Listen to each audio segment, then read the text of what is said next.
You're listening to the Coop Homeschool Podcast. This is your podcast for community, humility, and joyful fun in homeschooling. I'm Mandy. I'm Jessica. And this is The Coop. Today it's road trips part 4. My goodness, have we had enough of road trips yet? But this is my favorite because this is our actual road trip. So yeah. We wanted to give you some ideas for real road trips and just kind of share our experience and, whether they lived up to the plan or not. Yeah, totally. And hopefully it'll inspire you. Exactly. Yeah. Before we do, some scoop on the coop, Mandy? Yeah, so we're reading Wonder right now because we're doing this unit study that's only supposed to take a month, but it's taking like 3 to 4 months now. Yeah. And it's just because why not dive in? Right. Like, why not have it really impact them in a big way? I don't feel a need to bombard them with a whole bunch of information. I'd rather them just understand the unit that we're doing. Right. It's a pretty dense one. Yeah, it is. And so I've decided that I skip the paragraphs of words that I can't even pronounce because I'm like, elementary kids don't need to know that. Right. Anywho, back to, since we're studying the human body, I'm trying to do read alouds that affect their understanding of people with needs in their body. So we did Pollyanna, and she has a spinal cord injury. Right. And now we're doing Wonder. And we'll be doing Helen Keller as well. So now we're reading Wonder. And it's I didn't know the story at all. And it's an Audible book that we had to buy because it's not available on our library. Oh, it's bummer. only available as an ebook. And I went to do audio. Yeah. So we've been listening to it for the past week. Mm-hmm. And of course, I've cried a little bit, I get teary-eyed a little bit, and it's based on a true family or a true boy, actually. And, he has a brother in real life rather than a sister, and I'm sure some of the conversations aren't. But what was so cool was we're following the story of this kid who has a deformed face, but everything else is average, right?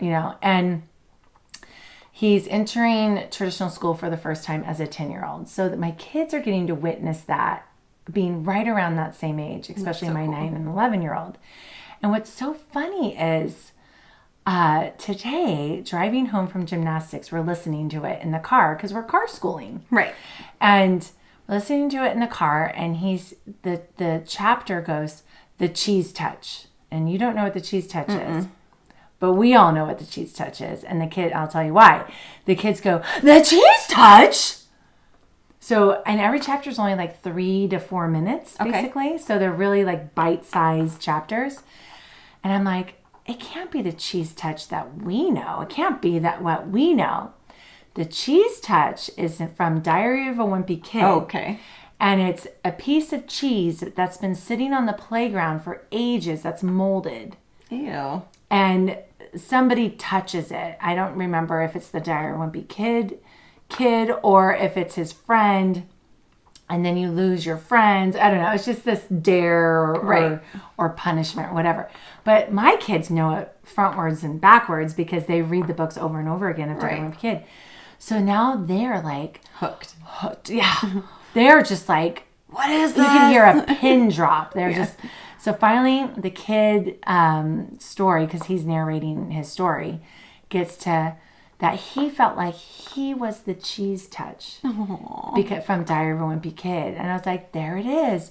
So then I hit pause and I said, see how just getting to know the world around you and knowing other literature, I was like, so much literature references other literature. Totally. So the more literature that you read, the more you're going to enjoy other literature because it's going to imitate that on purpose or it's going to reference it. And you're going to get so much more out of it. And so it was just a really neat moment and only because it was an Audible book. That's so cool. That I got to experience that. Right. I could have said, you guys read this on your own, and I would have had no idea. Right. Or if I had read it too on my own, then I would have been like, oh, did you guys remember the cheese touch? But we got to be there, and I got to be there in that moment. And here they're like, the cheese touch? Right. We know about that. Yeah. And you obviously had read Diary of a Wimpy Kid. Yeah. So the first book I had read because I read it to or I started reading it, actually. I didn't read the whole thing to my 6-year-old. And then I realized, oh, this isn't the best book for her. And then we watched the movie. Right. So the cheese touches in the movie, too. Oh, cute. Yeah. Anywho, so that was just a really neat homeschooling moment that I got to be part of all that. And they got to see the connecting of, because we usually see that in adult books. You don't normally see that in kid books. Right. So it was really cool to see that. That is super cool. So my scoop on the coop is about my unit study, which is from the same company that yours is. Oh, Gather Round? Yeah, so it's Gather Round Homeschool. And unfortunately, we don't get any kickback or affiliate money for endorsing them, but we have been really happy. And so we did Human Body last year. And it was which is what inspired me to get the Human Body. Right, because there was 2 of us in our co-op group that were doing it. Oh, yeah, and someone else did it, too. Yeah, we ended up doing it at the same time. You didn't even know you were doing it at the same time. Yeah, and then we're doing the same one now, or she might be done. I don't know. But and I'm using both of your tips. Right.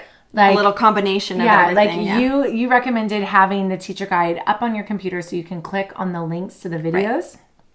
And I really like that. Even though I have a printed one, I like having both now. And then I like that she did some of the dissection organs. I only actually saw one that she did. I don't know if she did more, but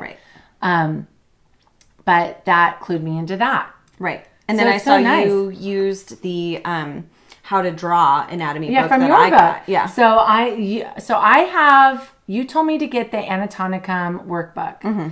So I got one because I was just going to photocopy it. But then you had some pages left over, or a lot of pages left over. Most of it. Because you only had one kid doing it. Right. So, and different kids like different pages. Yeah. I can tell which pages are missing from yours, though, when I'm looking through. And I'm like, I got to make 2 copies. Right. But it's nice when I can just make 1 copy because it uses so much ink. But I'll pull out, and then I've been making packets for my kids per system that we're learning. Right. They love doing the drawing portion, especially the girls. Yeah, mine didn't. So we didn't do it. Yeah, and so that's what's in there. Right. And then I'm using your Anatonicum. What's it called? Welcome to the Museum is the brand, and it's just a beautiful book. Mm-hmm. And that showed the valve of the heart really well, like the tricuspid valve. Yeah. It showed it closed and open, but it's such big pages that you can see it really well.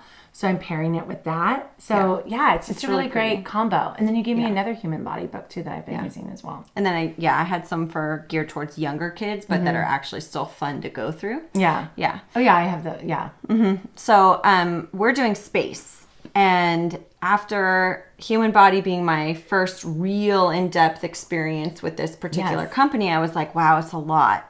It's a lot of work. Does not move quite as fast as I was thinking. Mm-hmm. Like, I don't know how you expect to get a chapter done every day. And it's more of a traditional school model as well. Or it's more just like a classical school model. Yeah, it's very lecture based. Yeah. But then jumping into space, I was like, oh, see, this is what I was going for. And this is what I thought that Gather Round was. And so I'm glad I didn't, get turned off by that first one, but still felt, okay, this must just be a hard one. And luckily there's a Facebook group too for Gather Round community. And so you can actually hear a lot of people corroborating. It's more, because she wants to make it work for high school as well. Right. And those Facebook groups are so helpful. Yes. So if you have a certain curriculum, you can find a group probably for that curriculum on Facebook. It's super helpful. So anyway, my scoop was just that I wanted to share that we're loving our space unit. Mm-hmm. It's definitely a lesson a day, super easy. You can still kind of go in whatever order you want to. The facts, as we go through the planets, the facts that she shares about each planet are really great because it's easy to compare. Mm-hmm. And so then you can go back and be like, oh yeah, remember Jupiter? This is how long a day is on Jupiter. Mm-hmm. This is how long it is on Saturn. Remember on Mars, it was this long, and so it's just really neat to be able to compare and have that. But it's funny because the extracurriculars to go with space aren't quite as exciting. Operation Ouch was just Operation Ouch the best. Amazing. And she doesn't even ask you to use it as much as we used it. Oh, right? No. I ended up using it for everything. Yeah, because we liked all of them. And Chris and Zond are just funny. I want them to be my friends. Oh, totally. But we're using Mr. DeMeo, which he's hilarious. but it's a little too silly. Sophia doesn't really appreciate it. Like the funniest references are actually for me, not for her. It's 90s references. It spans the ages. But Augie thinks it's hilarious. And so it's his humor. It's definitely a certain kind of humor, and it is my humor. Right. It's but August at least humor. You have something, right? We have something, but then the alternative are these really kind of either very preschool-y type of narrated things or actual documentaries, which are cool, and I do want to watch them, but at the same time, I think I want to make that more of a culminating experience rather than, one for each planet, you know, because there's some things that are intertwined anyway. So if I'm going to make her sit down and do a documentary, I would rather it be an actual experience and not this kind of like short clipped thing. Have you met What Does Pants yet? Yes, we just met that's the moon. Which moon is it? Oh, for Jupiter, one of the Jupiter moons? Yeah. What's His Pants? So now when you watch the Hamilton one, the What's His Pants one will make sense. And then What's His Pants? Yeah, and then another one he's like, what's his what? That's so funny. But what's weird is silly. So we're watching the planet videos in order of the planets, starting closest to the sun. But he doesn't go in that order. He didn't do it in that order. So then you already met the moon, or that moon. I forget which moon it was. Why didn't he do that? I don't know. I love it for Uranus, though. Have you done Uranus, though? No, we're on Saturn. Okay, watch the beginning of that. Okay. Can I just spoiler alert it? Fine. You probably already have, and I forgot. He goes, Uranus. Why would anyone name a planet Uranus? But that's funny, you know? Like, the kid is going to remember Uranus, you know? And my kids are like, why? What? And so then I explained it. Right. You know? Yeah, Sophia may know that word. So yeah. And then when you watch Hamilton, you'll know all the characters again. Exactly. Yeah. Yeah. So anyway, that's my scoop, and we're loving our space unit, and I'm excited to just keep going. Well, I'll have to buy it for in May when I do May the 4th be with you, and do a legit curriculum. I've actually never done a legit curriculum for space. I've always just done. 2 years ago, I did Mr. DeMayo's, and I did his teacher pay teacher sheet. So he has a sheet for each, or 2 sheets or whatever for each planet. Yeah. The only one he hasn't done is Earth. Have you noticed that? On Teachers Pay Teachers? Or video? In the video. Oh, no, he does. We watched it twice. Oh, then it's new. Yeah. Okay, so 2 years ago, he didn't have Earth yet. So maybe that's why the moon is in Earth. But when we went in order... Yeah, I don't know, but that was the one he hadn't done yet. He had done the sun, but not... So I have all these resources, but... so anyway, so I did Mr. DeMayo, and I did the sheets. And then last year... They weren't as interested in Star Wars, so I just did it for a week then. And we just did some of our Kiwi crates that were rockets and aerospace type of stuff. Right. But this year now, I'm so glad that's what's fun about having other homeschool friends. Totally. And a co-op where you are more likely to talk about these things. Right. And it's one thing to just see a bunch of strangers on Facebook groups, talking about it, but to be able to actually ask a real person who you interact with. So it's not this like, oh, I can't do it like they're doing it. You know, when you see your real friends using it, you're like, wait, how did you... Like, where did you find that? You know, like, how did, so Gather Around recommends a lot of resources, books, videos, etc. And it's fantastic, but there's also more. And so you never know who got what from where. Yeah, so it's really great to ask. Yeah. All right, let's get down to it. All right.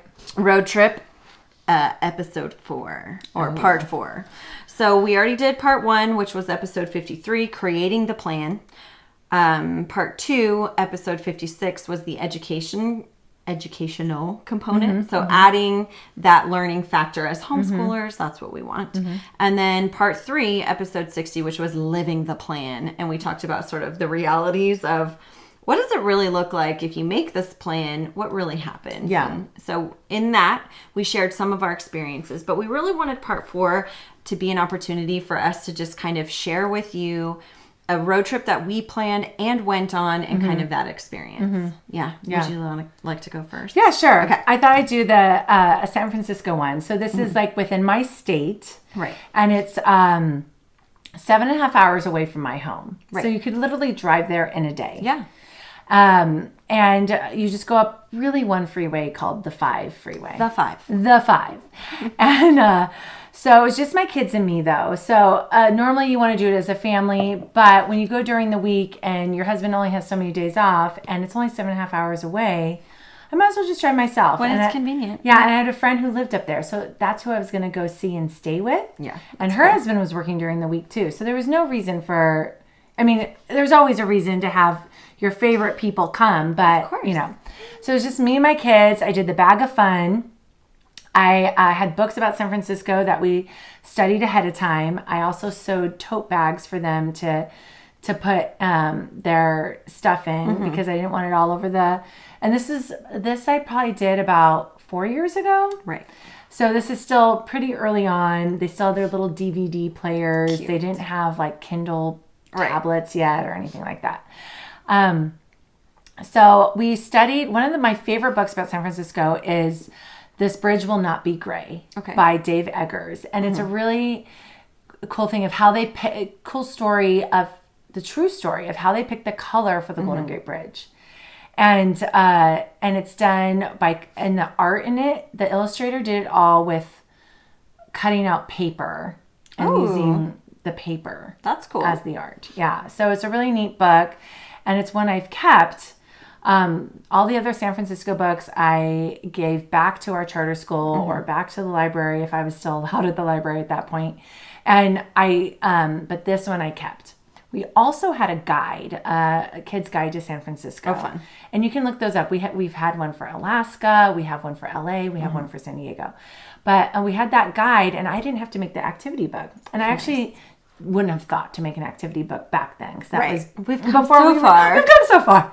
But, and it's full of places we didn't go to that time. But we also went another time that same year, but flew up there on miles. For free and stayed for free except for one night and did all the other things in the book. So it was nice to kind of fill out the book with 2 trips. So those were like my educational materials. And then, so what I did was I drove up to Orange County from San Diego. So we're in San Diego. I drove the 1.5 to 2 hours to spend the night at my parents' house, see the family, and go to Spaghetti Factory. Oh, yeah. So then the next morning, now I only have about 6 hours of a drive. Totally doable. But I had these 2 stops planned. Yes. So when you stop with kids, you can just stop at a gas station. But how nice if you can stop at a place for kids. Right. So my first stop was Bravo Farms in Kettleman City. It has it's Tex-Mex barbecue. A playground made out of a Western town. So it looks like this old Western town. Yeah. And every little building is like a building in a Western. Right. You know, there's a jail. Yeah. So that's so funny. I even wrote on my notes, it even has a jail. That's the one that stood out. Yeah. And they have slides going down. They have like a little loft you can crawl in. A cow? I'm remembering a cow. I feel like there's a cow. Yeah.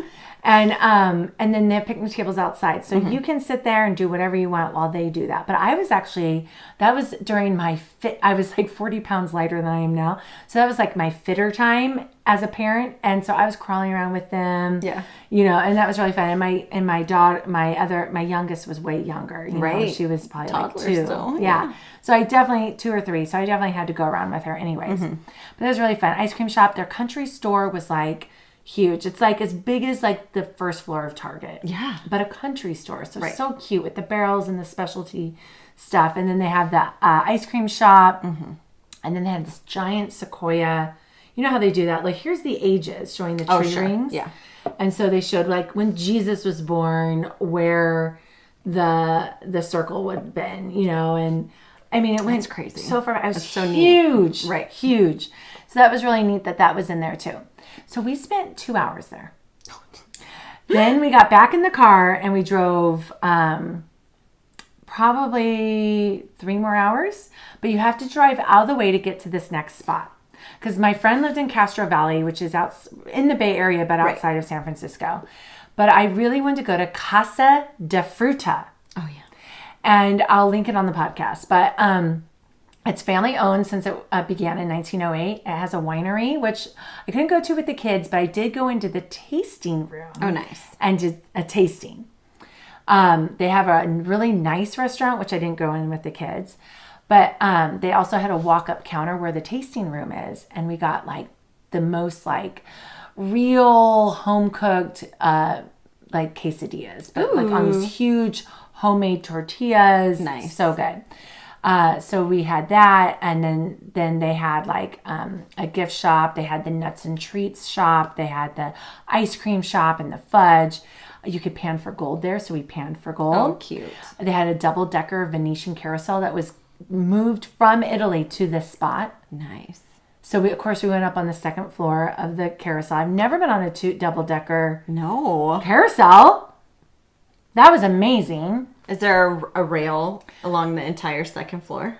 Yeah, there must be. I didn't even pay attention to that. I was just more like, it was like a little spiral staircase. Right. And then I put my kids on their little, Animals. buckled them in on their little horses or whatever they were, and stood next to the 2 or 3-year-old, held her in place. Right. Fascinating. Yeah. And so we did that. Then they also have a small train, like a narrow gauge railroad, 2-mile track. And it goes through like a little tunnel. It goes all around the property. I even by a Tesla charging station. I remember being like, what is this monstrosity of a parking lot? Right. It's for Teslas. Right. Isn't that weird? That's a Tesla charging station. But that's kind of off on the side of the property, Right. probably for the people going to the winery. It's crazy. And then, and the tour guide like tells you all about the property and stuff. And you sit on top of the cars and it's kid size. And then they also have a vintage playground. Like literally, like my child will burn her butt going down the slide. The metal slide. Yeah. It is like. Did it have the merry-go-round? No, because what's funny about this is there's no fences and the train literally circles it. And there's no fences. But the train isn't like a huge train. It's like one of the ones where your knees poke out. Right. Oh my goodness. But it was like when I knew the train was coming, I was like, okay, stay where you are. But, so funny. But so we spent 3 hours there. Oh my God. It was like, so I get to my friend's house. It's like 8:00 now. Yeah. Because she kept saying, when are you coming? And I'm like, oh, actually, we're just going to get some quesadillas here because this place is amazing. Like, I was thinking an hour at each spot. But good thing I did leave at 8 a.m. No kidding. Right? So then we spent, how many days? We spent day 3 and day 4 and day 5 in San Francisco. We did Muir Woods with the Junior Ranger program. Yeah. We did the ferry to downtown from Castro Valley. So it was fun. We parked at the ferry. Took that, and then we just went to this giant fountain with all those L-shaped or weird-shaped, right next to, because you used to live in San Francisco, right. So I'm trying to explain. Palace of Fine Arts? It's a huge fountain, like right on the water. By the bay. Just where the Golden Gate Bridge is, yeah. Well, you can't see the Golden Gate Bridge from there.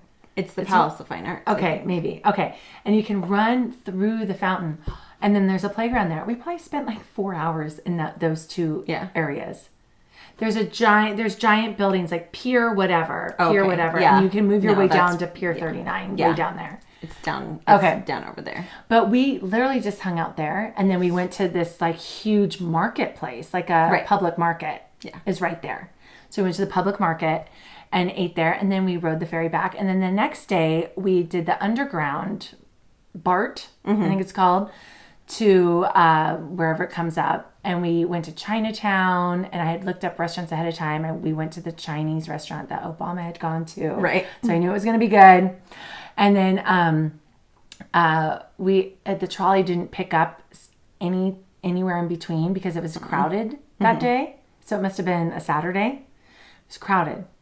So because it was crowded, I was like, well, let's just go 3 stops down. Let's not wait in this long line to get on the streetcar. Right. Let's go 3 stops down. No, they don't stop. So we literally walked the entire route of the streetcar. Right. Because now we're already 3 stops in. Did you go to where they turn? Yeah. You went down to the Gap? Sides. Yeah. Both sides. Oh my gosh. Ghirardelli, way over here, and then we walked over, and there was a long line there. Right. That's Van Ness. Yeah. It was crazy. Insane. But because we did that, we got to go to the streetcar museum. Yeah. And see the cable car, I should say, the cable car. We got to see the cables moving and spinning. That was amazing. But only because we were walking and we're like, actually, here's the cable car museum. Let's go in. Let's go. Lombard Street, all that was on the way. Yeah. And I was pushing a stroller up these high hills, but it was such a memory. It was really great, you know. And then we went to the Fortune Cookie Factory, but another time we went, we had the City Pass, and we had already done, we did the Exploratorium, we did the Oak Woodlands, we did the Golden Academy of Sciences, and we did the Bay Cruise. So we had already done all that in February, and this is now in June. But and then we drove home day 6. On the way back, we stopped at Harris Ranch. So I grew up going to Harris Ranch off the 5 every time we went to Tahoe, which was every year.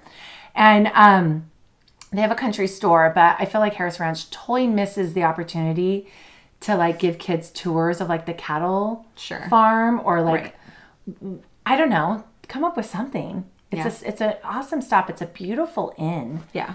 You know, it's too bad they don't have a playground or anything. Like I called 2 times to say, has anything changed? Do you guys have any tours or anything? But I did call all these places ahead of time. I did make sure they were at the address that they were supposed to be at. Right. I did make sure they were going to be open. I did make sure the food that they were serving was the food I was seeing, to make sure the kids could eat there. Right. And what was great is I knew the bathrooms would be good. Yeah. And I didn't have to worry about bathrooms. And being alone, I didn't have another adult with me. I knew I needed these stops to work out. I couldn't be some gross gas station. No, by yourself. Yeah. With, 3 children. Yeah. And I knew how much miles, so I knew like I could make it from one to the next. Right. And then the 5 was a really great thing, really great freeway to drive. It was just one freeway. Yeah. And then they did the Bag of Fun on their own. Like I was managing it, but I was...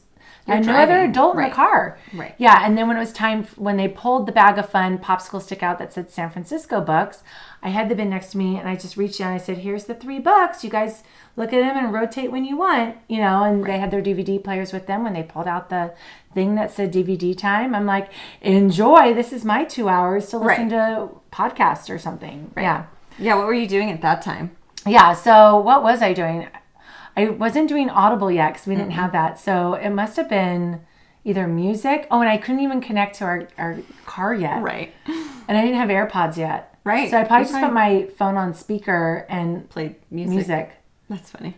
Or put in a CD. I probably put in a CD and listen to music. Or I called people. I probably called a friend. Oh, nice. Phone a friend. Yeah.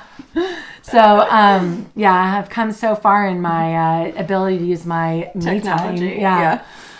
Okay, so that was my big one, but it can transfer to anything you want to do in your state. Like, totally. You know, and just find like the really cool stops to, and all I did was pull up a blog that says like on the 5 freeway, top places to stop with kids. Right. And that's how I found Bravo Farms. And I don't know how I found Casa De Fruta because it wasn't even on the 5. I had to go off the beaten path for that. And it was cool to see like little wine country. Right. Yeah. Maybe somebody recommended that. Yeah. Yeah. So that's what we talk a lot about in episode 1 is do your research, you know what you have to do, so you knew where you were going, and then figure out what else you can do to be helpful to you on the drive. Yeah. So check out episode 1 if you need some more tips on planning a good road trip. Well, not episode 1, but part 1. Oh, part 1. Yes, thank you. Part 1. Episode 1's like the overwhelm or something. Yeah, don't listen to that right now. Episode 53. Okay, so my family road trip that I wanted to share was actually my most recent, just because it was really well laid out since my daughter's 9 now and my son is almost 4. I just thought it was a great opportunity to really homeschool. So you've heard me talk a little bit about it already. It's kind of all the examples I was giving just because it was my most recent thing. So, well, and everybody wants to do the national parks. It's kind of like a thing that families want to do. Right. So the inspiration behind the trip was that we wanted to go visit my sister in Colorado. Yeah. She had moved there just before, it was 2 years ago now, so 2019 fall. And then we hadn't seen her yet. And it was our turn to go visit. It's not fair for her to be the only one who comes out to see her. So we wanted to get out there, but then 2020 happened. So this trip had been a long time coming and it evolved because of that. So we originally, I said, I think we should do this road trip in about 2 weeks. We could take a few days to get there, see some stuff, visit for a few days, and then drive back. And then my husband's like, well, I don't know about taking 2 consecutive weeks off work. So then I said, well, we're not going to do a road trip in a week to Colorado Yeah, and back and make it fun. Yeah, And maybe San Francisco. That was a 6-day one. Totally Yeah, but, doable. yeah. Anywhere in California, or for us, anywhere that you can drive to in a single day would be okay to spend a week or less at. So I said, okay, how about we take a week to get there, then you work for a week at my sister's house, and then we take a week to drive home. So it's not 2 consecutive weeks, but it is 2 weeks close together. So he thought about it, then he asked, and it was approved. So we said, okay, we're doing it. And so I had a lot of the plans sort of in my head already, but I probably started doing the research and actual reserving and planning about 6 months in advance. So my sister's house, we couldn't stay in her house. So we actually rented an Airbnb that shares the property she lives on. So that was the biggest priority, get that reserved because that made the trip. And that makes Airbnb to me isn't worth it for like 2 nights because of all the fees, the cleaning fee and the Airbnb fee. But once you're there like 4 or 5 days, it becomes worth it because now you can cook your meals. Yeah. And you have a place that feels like home and there's a place to congregate. Totally. You can do laundry. Exactly. So my parents ended up also renting out that Airbnb because it was 2 separate units. So now my family has the whole place for an entire week and it was super awesome. And then as we were putting together the planning, my mother-in-law says, I like road trips. I want to go. And so she's super fun. So it became an entire family That's so vacation, cool. Almost entire family. We missed the cousins, but it was super great. And so my husband and I decided we really wanted to do some camping. We love camping. We don't do it enough. Let's incorporate it. We're going to drive. So let's figure out the situation. Then once my mother-in-law was coming, super easy because she was going to be towing her trailer, which meant now we've got storage for everything. We can even take the bikes that were the first thing off the list because you can't fit them and pack everything in our where'd you put the bikes in her? Inside her trailer. Okay. So Jake's bike, because it's so big, had to be inside her trailer, and then the 2 kid bikes were, and I think her bike, were in the back of her truck. Turns out we didn't really use the bikes. But it is nice, like, let's say you did. Right. It's nice to have something from home that's yours. Right. That's why I'd love for the kids to learn skateboarding. Oh, sure. Because that's such Easier a small... to take. My friend says she just literally puts it in their suitcase, their personal suitcase. You can put it... And then it's something of theirs where they can still interact with. They're comfortable with it. And like my in-laws brought the paddleboard out with them. The inflatable one. Right. Like it's something that was theirs and now it's mobile and it's going wherever they go. Yeah. So I decided I wanted to plan the national parks in a way that was conducive to having my mother-in-law and her equipment and was really our priorities. And so as we were thinking about it, we could have taken the direct route to Colorado and just really stuck to the national parks in Utah. But we really, really wanted to go north. We wanted to get to northern Utah because that's a location we've really been looking into as a possible relocation if we ever needed to leave California for homeschool rights. So northern Utah was high on our list of places to go. So we really wanted an opportunity to get that far north. And there aren't national parks in Utah that far north. And then we thought, well, it's right next to Wyoming, another libertarian state for us to think about for someday. But Wyoming, there's not a lot there except for Grand Teton and Yellowstone. And they have rodeos. They do. So we have rodeos here in your town. That's true. There's rodeos. We're in the Southwest, essentially. So Yellowstone became like the place. And so we were really excited. And so then I was rearranging dates to make sure that we had 3 nights in the Yellowstone area. But then as it turned out, based on the timing of our reservations and then having a travel trailer, Yellowstone is old. And so it that doesn't have a lot of campgrounds that accommodate such big vehicles. And so I ended up not being able to camp in Yellowstone. And so I was looking into, this is where that research is so incredibly important. So I chose a campground on the north side of Grand Teton. So it was only 20 minutes from the entrance to Yellowstone. Yeah, it's so cool. So it was amazing that it worked out that they were so close. So that ended up becoming a priority of ours.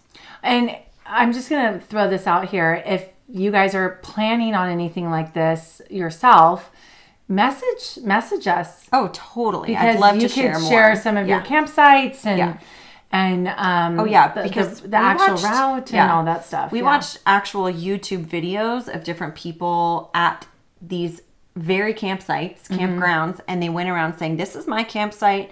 This one is pretty nice, but I like this one over there. So then we even knew which side of the campground we would consider. Well, I mean, think of all the times when we go camping, we walk the campsite Right. or we drive the campsite and say, okay, let's remember site number 61, 62, and 63. That's what we want. So, and then now we can pick the campsite.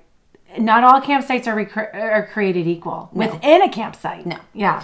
So we worked backwards from that. I knew what day I needed to get to my sister's, and then I wanted 3 nights in Yellowstone, and then kind of worked backwards from the driving time into figuring out that we really only had 3 nights to get ourselves to Grand Teton. So we really thought about Zion, and then realized, you know what? It's just not going to fit. Everything was super crowded, super booked, and not everything is really easy for kids. You have to shuttle. So Right. Zion is one you have to shuttle everywhere. And And once you have to wait in line for shuttles, that's something kids, yeah. So I ended up scrapping that, and we decided on Bryce, and that ended up being amazing. It's amazing. Yeah. So Bryce was fantastic. The campsites were beautiful.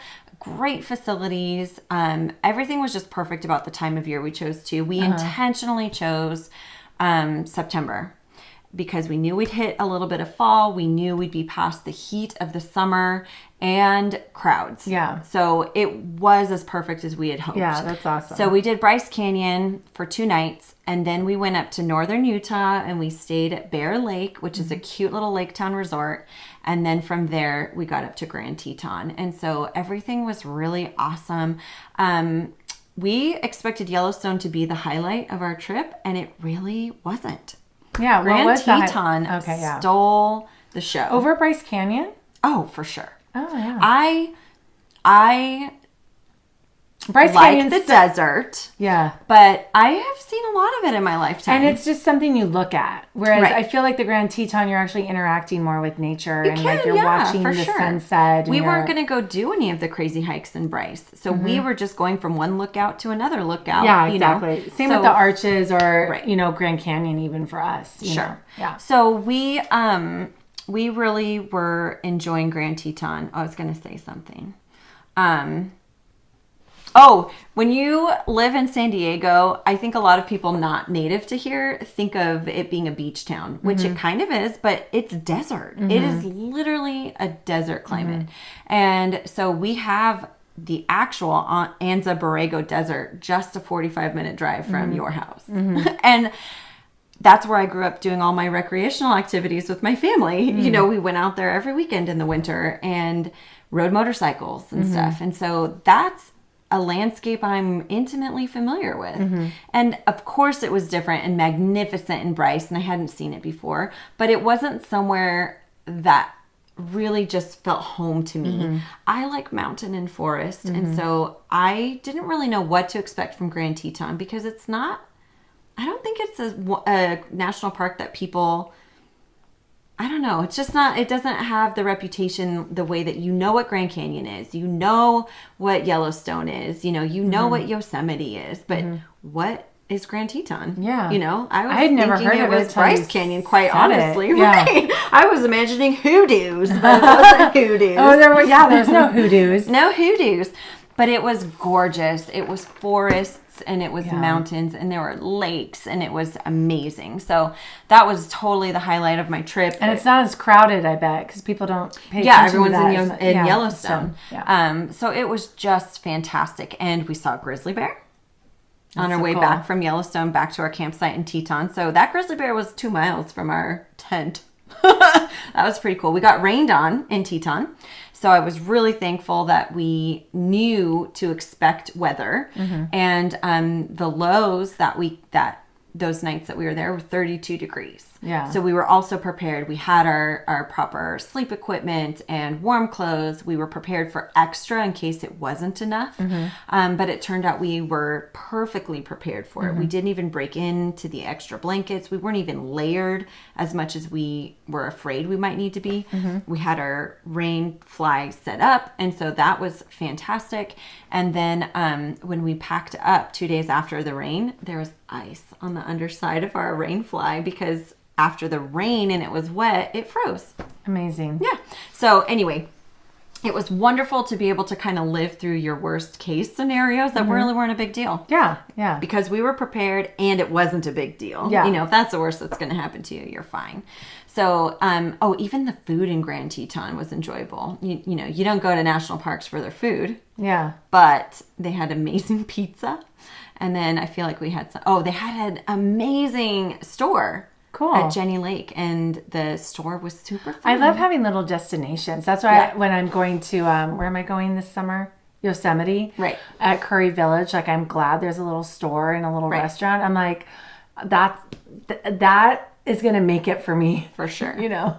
For sure. So then when we left Grand Teton, we went through Wyoming, which was very interesting driving. Being a California girl and not having traveled that much, I was like, what's this? What do they use that for? I was like Googling everything, like, why are the fences built like that? It's for snowdrift. And I'm like, something I don't know anything about. You know, I don't know what you do for snow.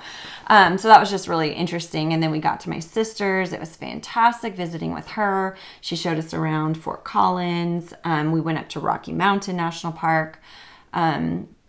And we stayed there an entire week. Jake and I got to go on a date. And so that was something that we wanted to be able to do. I went on a date with my sister alone. Oh, fun. So those were the priorities and we made sure they happened. And then on the way home, we actually had to change a plan, which was a little bit of a challenge because we decided not to stay in Moab as originally planned. So we had to cancel that reservation, and then we decided instead of just driving through Colorado National Monument, we were going to camp there. Ended up being amazing. It was beautiful. It was a great choice to make that change. And then from Colorado National Monument, we went to Grand Canyon. So that was a big highlight for my husband. That was somewhere he really, really wanted to go. And so we ended up there for 3 nights as well. And that was super fantastic. It was beautiful. We saw a ton of elk just walking literally through our campsite. You can go to our Instagram, the Coop Homeschool, and see some of my road trip video there. And if you go there so we were there in December, you won't see as many animals. Oh, no. Yeah. So we were lucky. We actually saw deer right off the road on our way back to Williams because we didn't stay in Grand Canyon. We just went in for the day and did whatever you could see in wintertime. Right. And then drove back. And on the way back, there was like this family of deer or whatever. Right. And we just hung out on the road and same with like the people behind us watching them. And but that was it. We didn't see squirrels. Right. We didn't see anything. It was too cold. It was snow on the ground. They had just had a blizzard like a couple days earlier and the roads had just been opened. Right. So, but we were there to do like the Polar Express and Arizona and stuff like that. So Grand Canyon was just one of the things we were doing. So, so Grand Canyon was awesome. It was amazing to see, but again, for me, it wasn't the highlight of my trip. It was great, and I'm glad I went there. Check. Yeah. I'm good. I felt the same way about Grand Canyon. Right, but I would go to Grand Teton again in a heartbeat. It's taking all I have not to make that my next trip. You know, I'm like, go somewhere else. But so after Grand Canyon, we went through Arizona, which was super fun, and then it's like a safari zoo. Right, it's a drive-through wildlife park, and so you do the drive-through portion, and then they have a walkabout portion. So not quite as big as your city zoo and that kind of thing, but it was super fun. We got to watch the animal show, and that's still something my son is talking about, is the animal show. And the so that bird was super show, cute. or it was like, so in the winter, I'm sure they change it up. So you can feed the otters. Did you feed the otters? No. So you can feed the otters, and then they do a bird show. Birds of a predator birds. Oh, the otters was later. We didn't stay for Okay. that. We didn't stay all day. So in the morning, they did an animal show. So you sit on the green. There's grass. And so we sat there. We got our... there was no grass when we were there. We got funnel cake fries. Oh, wow. See, there was only like one little food place because it's December. It's totally different. Yeah. So we got funnel cake fries. And we sat there at a table, and on the green, they did an interactive animal show. Oh, yeah. There was a little interactive thing. Yeah. They bring out like a cage. Yeah. They had a, I think it was a porcupine. They had, they had a skunk. And they had a couple birds. I think we just did, it was just a one animal interaction for us. Sure. Anyways. Yeah. So we did Arizona, which was fun. And then we went to Kingman, Arizona, because my grandpa used to live there. So that was the stop. I was like, we're stopping there, because sure, we could have driven from Grand Canyon all the way home. But I knew if we stopped at Arizona, we wouldn't want to do an 8-hour drive after that. That's a lot. And then we'd be rushing Arizona, but you pay a lot of money to go there. So it was like, okay, we'll just do that 3 or 2 hour drive to Kingman. So Kingman is not necessarily a town that I highly recommend. They're not known for their really nice accommodations or great food. It's definitely just a kind of a historical town. It's on historic Route 66. So they sing about it in the song. And they have an old railroad museum. So it has some history in there. Well, and the visitor center is really nice. They have like a whole museum in the visitor center. That's actually new. So that wasn't there when my grandpa used to live there. So I was really surprised to see it. I was like, what's this? Yeah, we stopped there to go to the bathroom. Right. So I was like, oh, let's go to the bathroom at a visitor center, because that is going to be clean. And then it was fun. And then the diner was right there. Right. Cat corner to it, and you went to the same diner. Yeah, Route 66 diner. Yeah, that was on my list. Yeah. Because that also wasn't there when I was a kid. So it was just kind of different things. But, you know, we didn't really do all of that stuff. We used to go to the train museum and a lot of that kind of stuff. But we didn't really spend a lot of time doing that. We were pretty wiped out from all of our camping and adventuring. So we didn't go explore as much as I had hoped. But that was okay. And then on the way out, I did insist that we go through Oatman, which is a ghost town, and it's super famous. You take this super I was gonna ask you, how was crazy, that? windy road.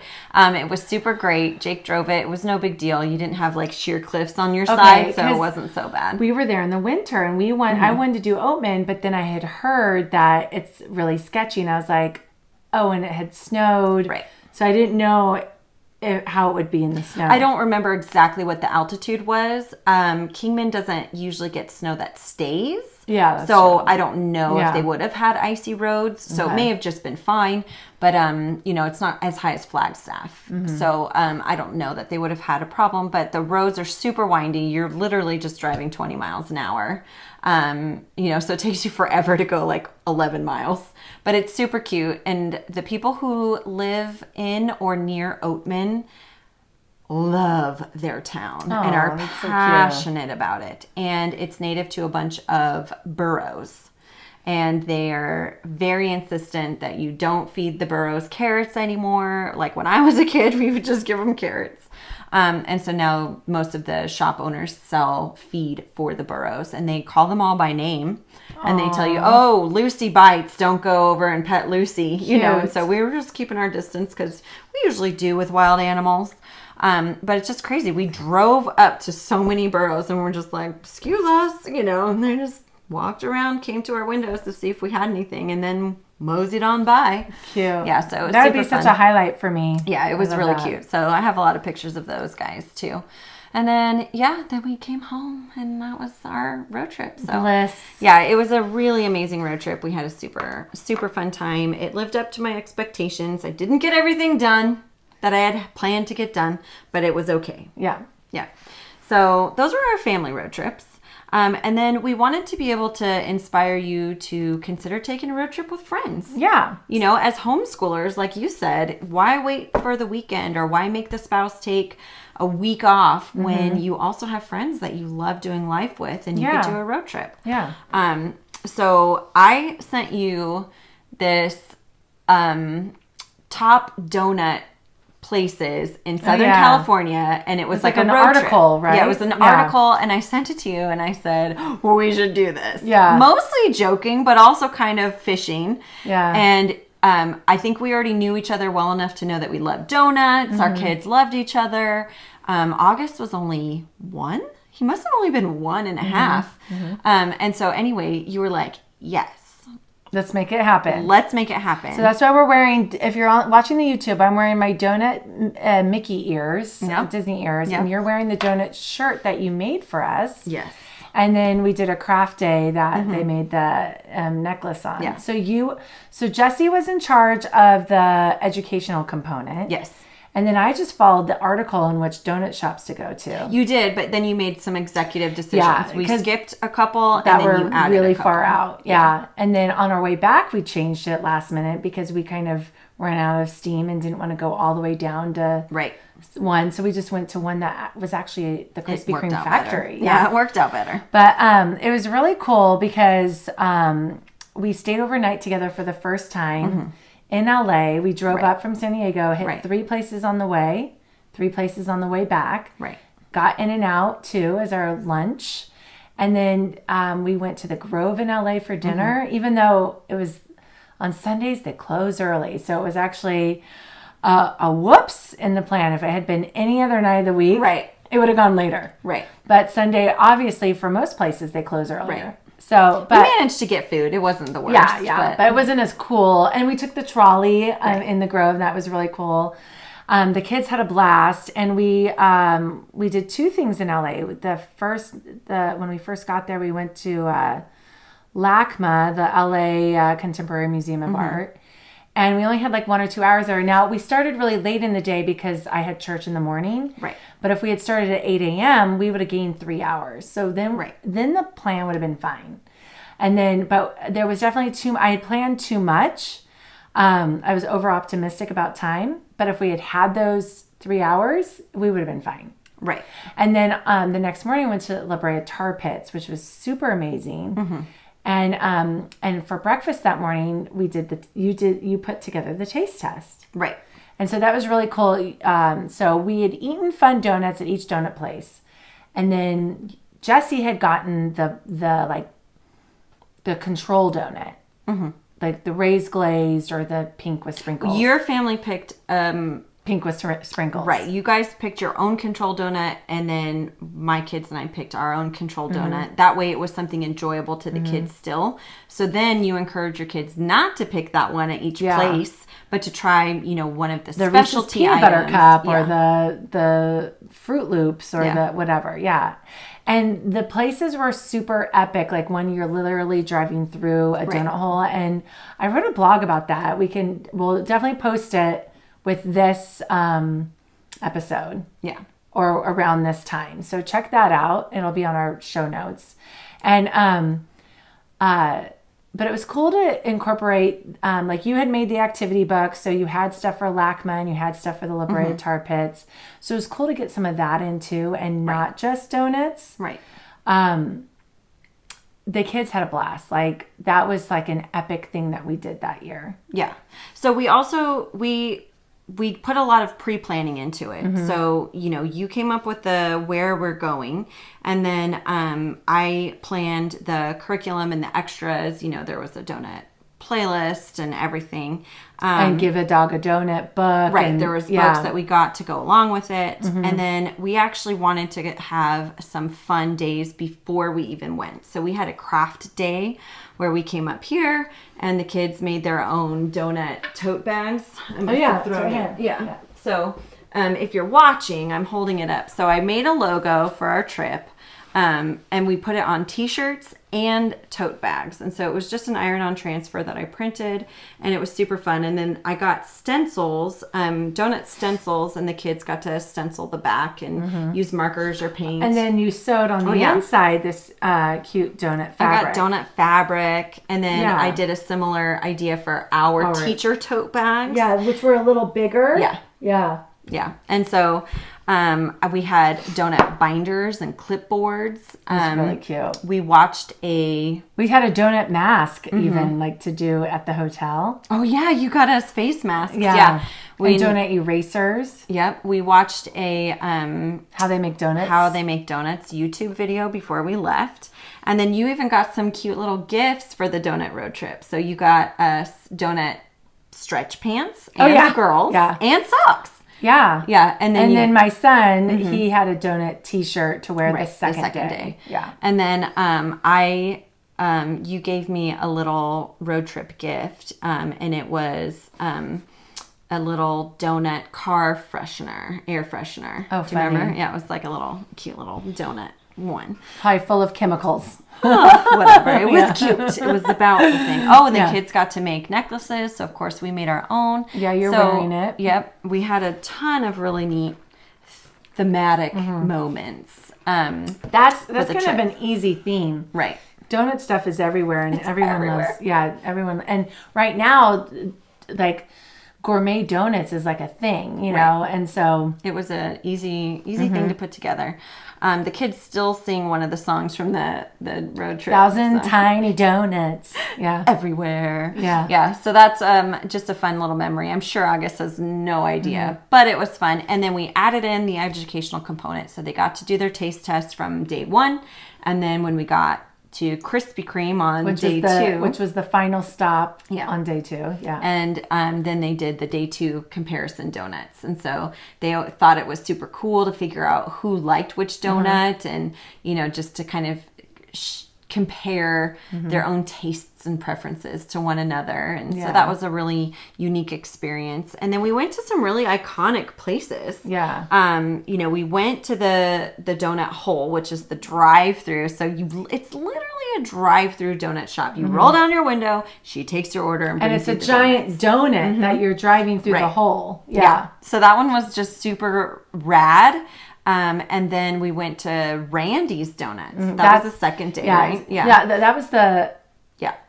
Was that the second day? After La Brea, I think. Oh, okay. On our way out. So Randy's Donuts, I used to go to when I was at UCLA. And it's just this little walk up outside. You don't even walk inside. But it has the giant donut on top. And if you've ever seen The Simpsons, when you have the opening thing, the opening cartoon...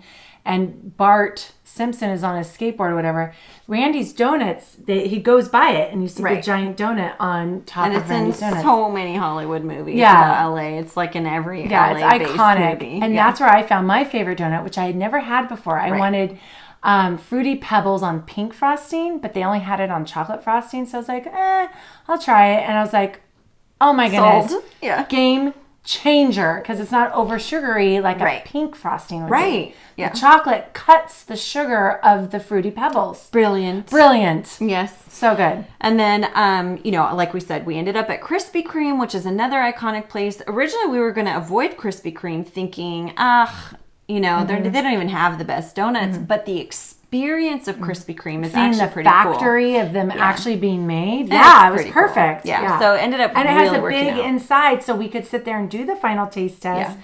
They could finish. Oh, because you had also given them stickers and stamps. And so when they were doing their taste test, it was like 1 stamp, 2 stamps, or 3 stamps. And they literally had these little donut stamps. Yeah. It was all so cute. Yeah, it was really cute. And then if you're a San Diego local or ever coming out here, put Donut Bar on your list. Oh, yes. We went to the one in Temecula, which was kind of a mistake. It's San Diego. It's San Diego. Yeah. And I think we'd already been to the one in San Diego, and we didn't want to go that far south because we're north of that. Yeah. And we were going up to LA, so we didn't want to, we wanted to take that route to LA. Right. So we didn't go to the Donut Bar in downtown, which is the one to go to. We went to Temecula, and then this was just a logistical fail, which was, I knew that Donut Bar in Temecula closed at noon, but I didn't know that they sell out of donuts. Yeah, they didn't as have early any as like donuts when 10 we or got 11 there. a.m. Yeah, So, which is when we got there. We got there. We had already done one at like 10 or 10:30, and we got there right before they closed, and they barely had any donuts, but they still had awesome 80s music playing. Right. We had so much They fun. still had the wings painted on the wall, Right. so all the kids stood there with the wings. Yeah, it's a really neat experience because there's a lot of art and but anyway, we highly recommend the donut bar from different experiences. If you come to San Diego downtown. Yeah, totally go to worth downtown it. for sure. Especially on weekends. When we went that Sunday, the owner has his car parked out on the street and we'll It's let like you a sit in it. Corvette or something. Oh no, it was a Ferrari. Or Ferrari, yeah. Yeah, it was Ferrari. beautiful. Mandy got to sit in it. Yeah, I sat in it. So that was super fun. So there are so many opportunities to take road trips with your friends. A theme makes it really easy and fun. does. You could do a theme park. You know, if you're wanting to go overnight somewhere, one night is super easy to do with friends because even if it doesn't go well, it's done. Yeah. You get through it and you don't have to worry about a second night. And you want to be able to share a car. So Right. try and figure out whoever has the van that you can all fit in with Right. your luggage. And then maybe car even seats. consider, renting a van if Right. you're going to have 3 families go. Sure. And parking's a little harder because you have to, especially if you're going to a big city where Yeah, it's not. There's nowhere to accessible. park? Yeah.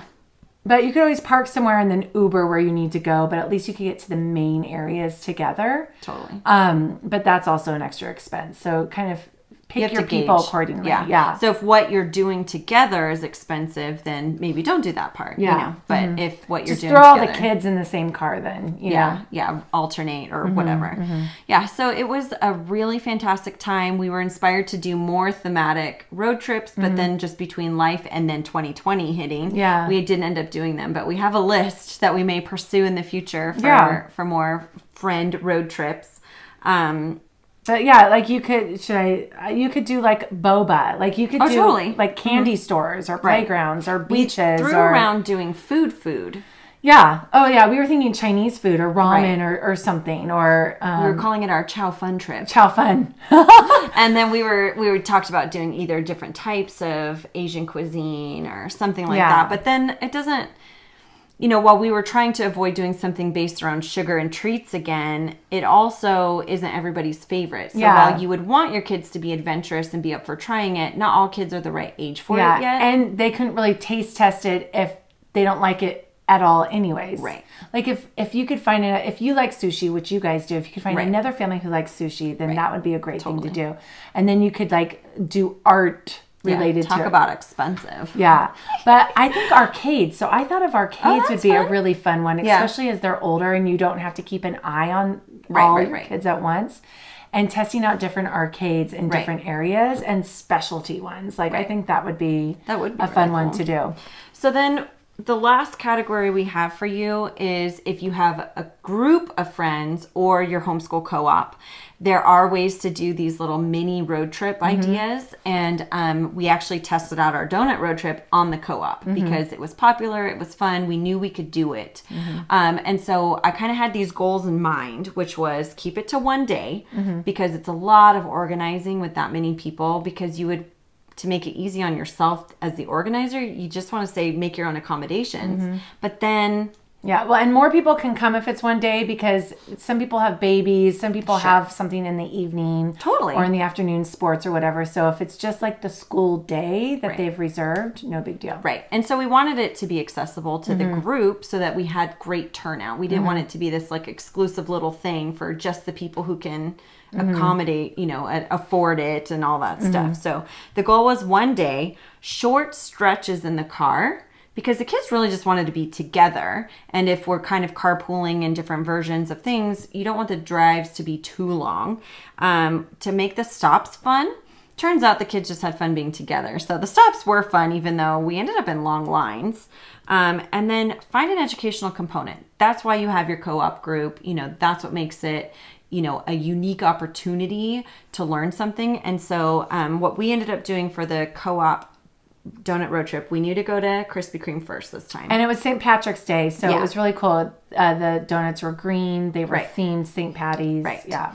And then I just picked a few more going down south the coastline and then bringing us back to our favorite park in North County and our local donut shop. We ended up grabbing food to eat at the park when we all got back. So the entire road trip portion was about 3.5, 4 hours. And some of us had rented a 15-passenger van so we could be together. And I don't think I would have wanted to drive that, for days on end. Anyways, parking was harder at these little tiny donut shops. So I would drop them off sometimes and go find parking. Right. Or park down the block. So, and I knew I had reasons that didn't work for me. So I opted out, even though you threw your kid in. I threw my older kid in because she didn't need any equipment and just go in. Yeah. But I knew that if I wasn't willing to be the driver, then I couldn't also request the passenger seat, and then I knew trying to turn around and talk to people or sitting in the back where the kids are so loud, that was going to, I have my limits. And so I said, no, thanks. I'll go with August and have a blast with my little guy. Well, there were just 3 families that did that. And then everybody else just all took their own cars. I mean, with car seats and all that, once everyone's older, you can throw a bunch of kids in. Right. Two moms can go together and the other moms can ride in a different car together. Right. Yeah. But all of the adults being in that same vehicle makes it tough, and having no limousine window to separate out the noise of the children. So anyway, so that's totally a fun option, is to rent that big old van. And then what I did for the educational component was, again, doing the control. But now you have a big group of people. And so I made it a blind taste test. I can't remember if I did that for our donut road trip. You did little flags. No, you didn't. You made it blind. For ours. Okay. But for the co-op road trip, I know for sure that I made that taste test blind. And so I had little number flags that I prepared. And then when we got to the park, everyone was eating their lunch and I was cutting up all the glazed donuts. So I just did glazed because everyone would like that. Raised glazed. But stinky old Krispy Kreme for St. Patrick's Day made their donuts green. So it was obvious, They knew where that one came from. But that was okay. And so it was really neat because we got to graph where, what the favorites were. We asked the kids what they expected to be the favorite. So there was a lot of opportunity to get them to, think about it with each other and to say, which experience did you like best? Which place did you like going to the best? And then just being able to compare their answers. And then our girls, they ended up comparing their current answers from the co-op road trip with our previous road trip. Yeah. And so they were like, isn't that so funny? Last time I liked this one better, and now you like it better. Yeah. But they were different donuts. So there you go. So that ended up being it's just really fun. neat to do that in a group. I mean, we did the taste test for our kickoff for the co-op this year for the different country treats of like 4 different ones and 4 different countries. And the kids actually really like seeing how the other kids feel about the same food that they're eating. Right. And it really is interesting to be able to think outside of yourself. And so to be able to think, oh, what did my friend like? What did they vote for? It's a good opportunity for those kids to see that kind of thing. And as homeschoolers, that's an opportunity we don't get very often. I have a small family. I have 2 kids and one who's not really a good voter yet. Yeah. He's a flip-flopper. So, we don't really get a good read from voting on things in the house. And so it's nice to be able to have the group opportunity once in a while, even though I don't want them in a classroom all the time. Yeah. But there are the benefits of you want the benefits of the classroom that the classroom offers without having to commit to every day of a classroom. I feel like there's a Michael Scott quote about that. Anyway. We'll let that ride for now. But there's tons of other ideas for co-ops. We actually have one for this year that I'm working on to do a park day road trip. That one's a little bit tougher just because I've been trying to think through the logistics, because you're going to spend a lot longer at a playground than you would buying a donut real quick, because the donut shops don't have experiences there. That almost then would have to be like a 9 a.m. to 4 p.m. one. Right. And then I have a hard time making the kids stop something they're enjoying. So if we go to these epic playgrounds and they want to be there for 2 to 3 hours, how on earth are we going to go to another But playground? what if the next one's even better? I know. So that's what you say. That's what you tell yourself. I know. Well, that's the thing. They could love the next one even better. We would give them the parameters, and then we would say the winning playground will be one that we go visit for another time. Coop group activity. Yeah, that'd be fun. So, and maybe each playground has a different idea to it. Right. Like one is like more artistic, and then one has more slides, or one. Yeah. You know. I love the idea of the arcades. If our group weren't so loud, it'd be fun to do libraries even and see which libraries have the best like children's section and that kind of thing, you know, because food can be tricky. Well, we can do that with our kids, you and me. Totally. Yeah. That'd be a fun one. Yeah. You're banned. Just kidding. I am banned, but you're not banned from going inside. I can go inside. You just can't check out books. They'll just be shushing me all the time. Yes. So there's so many really great opportunities, but it does work for a bigger group if you have enough willing participants and you make the parameters easy. We even had one family who couldn't do all of the stops on the road trip, but said, we'll meet you at the park for the taste test. Would you mind grabbing my family some donuts? Yeah. No problem. Yeah, that's easy to do. Yeah. Yeah. So the whole thing was a blast. So road trips are doable in whatever capacity you want them to be. If you want to give your kids the experience of road trips, plan one. Plan a simple one-day one for your family if you're not ready to go big. But I think that with all of the tools we've provided over the last 4 parts, I think you can put together a road trip where your kids aren't sitting in the back seat going, are we there yet? Are we there yet? You know, there should be so much more to that. Yeah. All right. It is now time for the Coop Q&A, where we answer your questions. If you have a question you want us to answer, head over to the podcast page on our website, thecoophomeschool.com, or email us, mamahens@thecoophomeschool.com. Here's the question.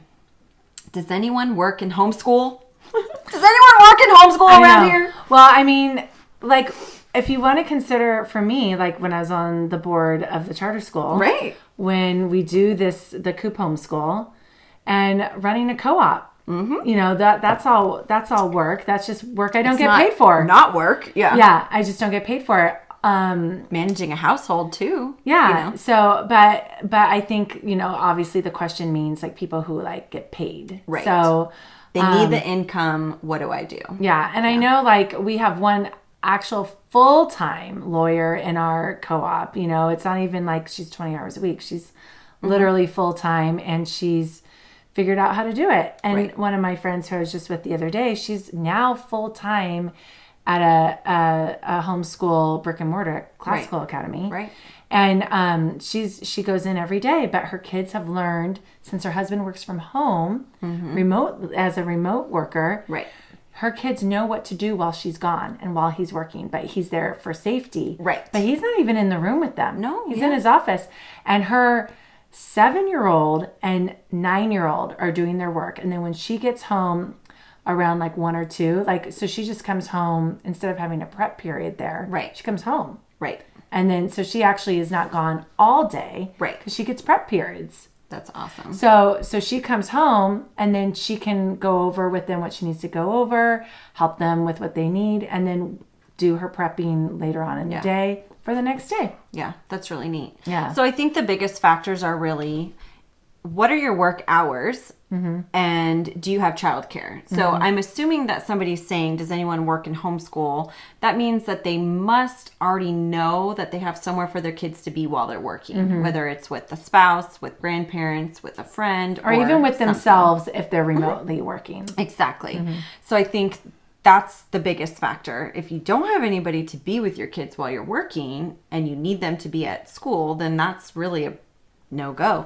So we have some assumptions to make with answering this question. And then the other thing is, if your kids are not old enough to be somewhat independent and be able to accomplish tasks independently, that might be its own challenge if you expect them to get the work done when you are not there. However, we've seen all types of different ways that work for families. Do you want to homeschool when both parents are there on the weekends because that's your personal, you know, value and belief? Then why not? School does not have to be done between certain hours of the day or certain days of the week. So you do have that flexibility. So if you are working regular business hours, but you have somewhere for your kids to be, That's fine. Yeah. You decide, do they have some independent work to do while they're in childcare?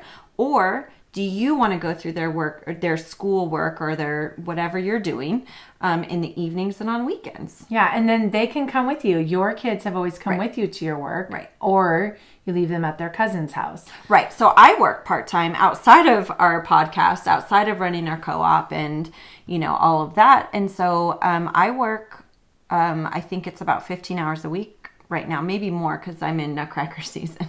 So I'm also gone on Saturdays, but my children come with me.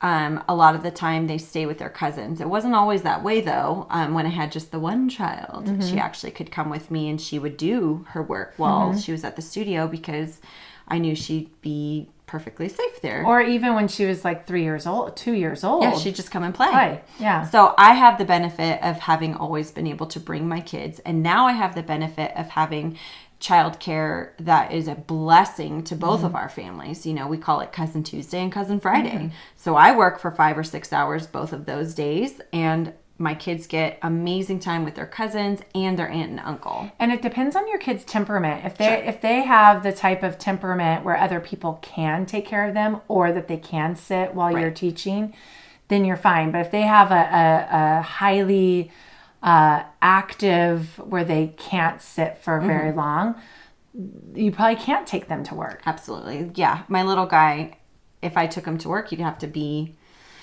I don't know, on a screen, which is not what I believe in. And so then, why would I bring him? So that would actually be a limitation for me. I would actually choose not to work if those were my options. And so it's nice to have the setup that I do, but I know that that's more rare.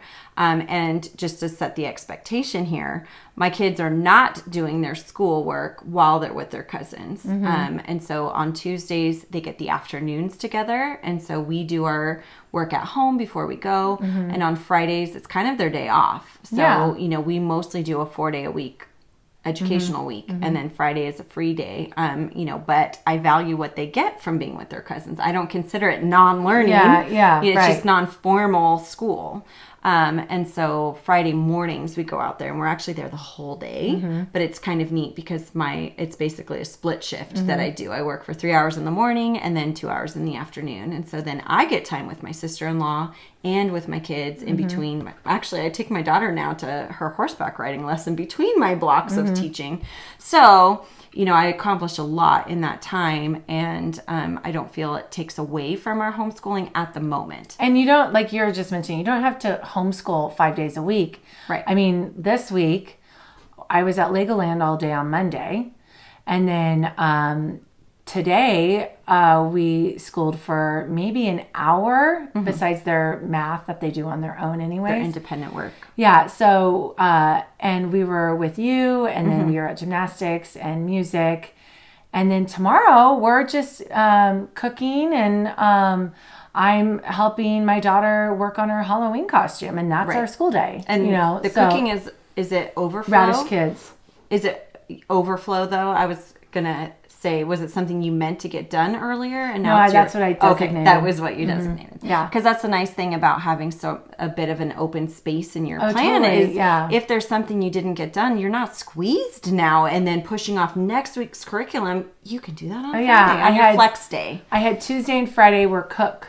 That's all I put was cute. Cook. Right. Yeah, so I mean, whatever that means. Yeah. Like, and whatever span that would take, you know. So, and Tuesday our school day was cooking and or Wednesday was cooking and dissecting the heart. That's all we did. Yeah. So I think really the answer is, can you make homeschooling and work? Are you able to accommodate that in a way that you feel good about? There are no rules about when you homeschool your children. So can you be flexible enough to make it work? Do you have the support that you need? If you don't, then that might be a real serious consideration for you. And you might have an aunt who is single and doesn't have kids or has grown kids and would love to have your daughter or your son or all of them 2 times a week. Totally. And you never know. You could always ask that they may love to have that special relationship. Contact another homeschool family. Yeah. Is there some way that you can, give back to them, if not monetarily, some other way that you could support their family if your kids are with them for a few days a week. Yeah. You know, if you've got a church, get connected with that church. There are tons of people willing to be helpful in those ways because sometimes these things are just seasonal too.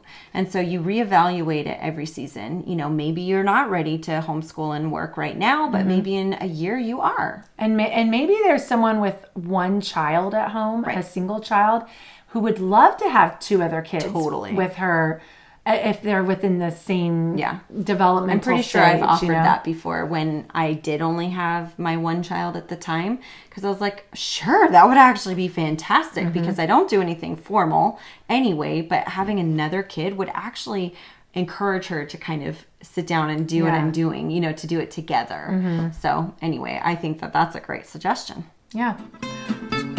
Thanks for listening. We love your support. Be sure to subscribe to our podcast, leave a rating and review to let us know how we're doing, and share our podcast with your friends who need a little community, humility, and joyful fun in homeschooling.